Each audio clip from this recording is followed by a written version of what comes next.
I'm Sarah. I'm Taylor, and this is Luna.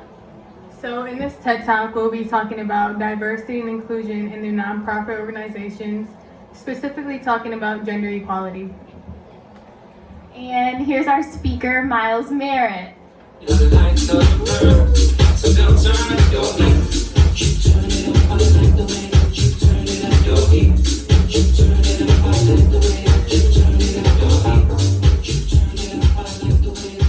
How y'all doing tonight?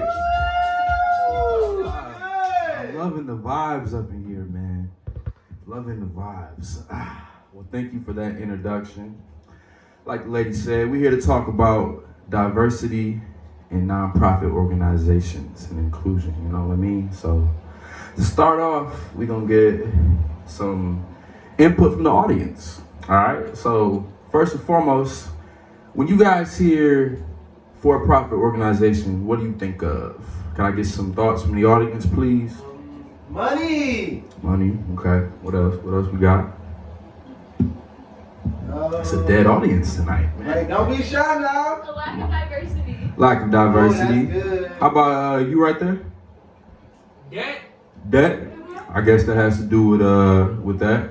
Well, I'll give y'all some of my 2 cents. When I think about for-profit organizations, I always think about corporate America, white men, old white men, and money and greed and a whole lot of just some not, morally right, just bad stuff, Would you all agree with me on that? Yeah. All right. So the only reason I started with that is because when I think of nonprofit organizations, I think of something totally different. Yeah, so what are some thoughts when we hear the word nonprofit organization, crowd? Anybody got any thoughts? Inclusion, I like that one. Ma'am, how about you? Solving social issues. Solving social issues, okay. Helping Anybody the else? community. Helping the community, we gotta serve the community first and foremost. Well, I like those thoughts, but to add on to some more, I'm gonna have Sarah come up here and give a little rundown on how she thinks, what she believes an ideal nonprofit organization should be made up of. Please give a round welcome of applause.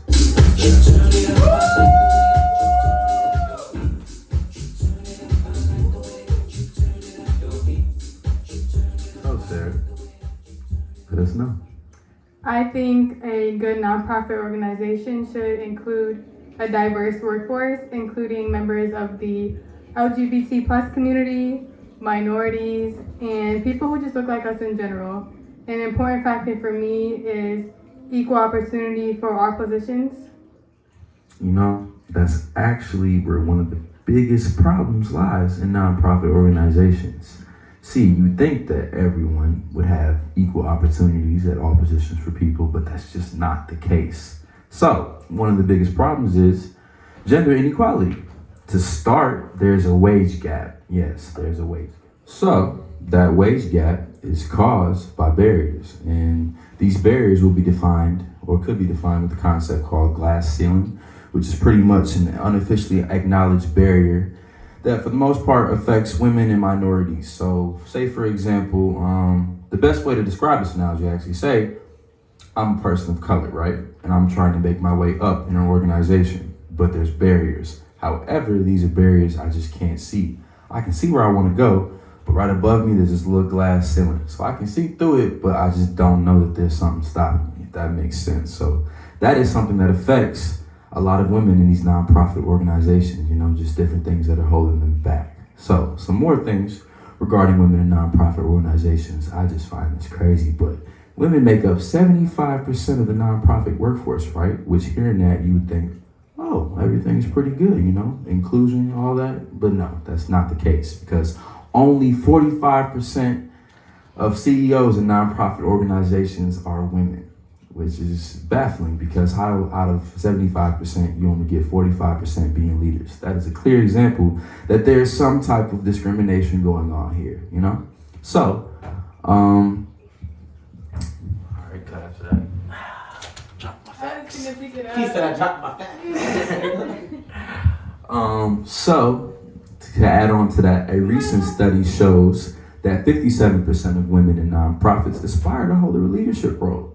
So with all these women aspiring to hold these leadership roles, there should be nothing in the way of holding them back. So in order to improve as nonprofit organizations, there need to be steps and measures taken in order to promote change. Most importantly, we need to promote that change. So with that being said, what do you guys as the audience think are some good ways we can start promoting that change so women can be acknowledged and represented well in nonprofit organizations? Being aware of the problem. Being aware of the problem. I think that's a very good one, because if you're not even aware of the problem, then you wouldn't even know there's a problem in the start. Anybody else?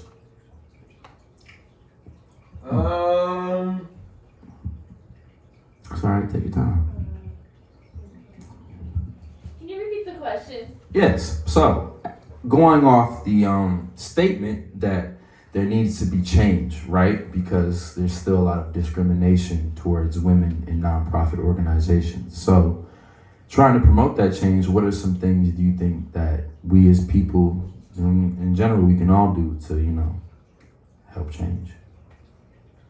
Prioritize qualifications. Prioritize qualifications. That's actually a really good one. So we got prioritize qualifications and acknowledging the problem. I think some other ones we could start with that they can do is non-intentional hiring, or was it intentional hiring? Ah, shit. All right. Another one I think that we can do is intentional hiring. What I mean by that, if you do not know, is pretty much do not hire what you are used to. If you got a certain mold that you believe, your employee should fit, don't always stick to that, If somebody else is perfectly qualified for that position, yet they don't fit your mold, still give them a chance. And with that, also, check your bias at the door. We all got bias. We all got to admit that. We all got it. So with that, check your bias, because 9 times out of 10, it's your bias that is keeping you from seeing that other perspective. And I think if we do these little things, slowly but surely, we'll make a change in nonprofit organizations. This has been my TED Talk. I hope you all have a great night. My name is Miles Merritt. I'm up here. I'm gone.